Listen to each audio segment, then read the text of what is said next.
What's up, you guys? It's currently 2 p.m. on the day of the point in time count in San Diego. We did the point in time count this morning. Thank you to everybody who came out and volunteered.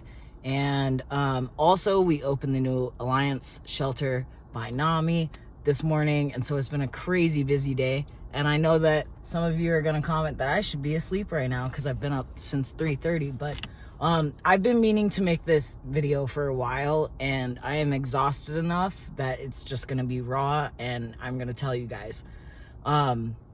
Firstly, I'll say I'm really fortunate about the people that I've been able to meet in this last year because of the rooms that it's been able to let me sit in, right?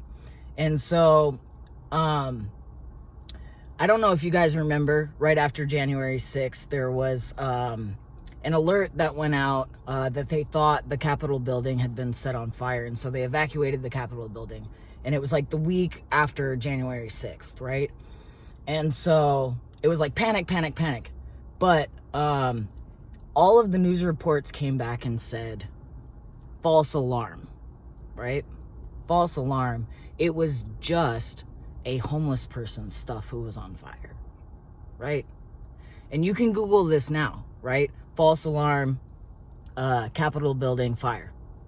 So what struck me was false alarm, and they didn't acknowledge this person as a human being at all. They didn't tell us anything about the victim of this fire. They didn't tell us what they had lost. They didn't tell us even their gender in most of the articles, and no name.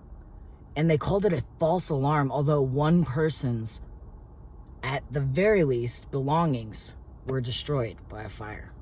So this was a story that has weighed on me the majority of 2022.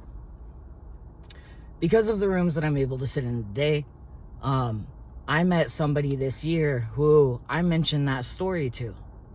And I'm not going to say names, not their name, but you know what name they did know? They knew Al's name. And so during that false alarm, a man named Al experiencing homelessness, his tent and all of his belongings caught fire. Now, what was largely reported as a false alarm actually involved a human being, right? So immediately I was so relieved to just know this person's name. For the whole year, that was the only thing I wanted to know, was what his name was. So I found out his name was Al. It was shortly thereafter that I found out how that false alarm story ended. And unfortunately, Al, a person experiencing homelessness, a human being without a house, lost his life. He was rushed to the hospital, but unfortunately, he passed away. And so I'm making this video for Al. And I'm making this video because it wasn't a false alarm. It was the biggest alarm in America that is going completely under the radar. Al was a human being. He was not a false alarm. Pay attention to homelessness in the United States, folks. It's not okay.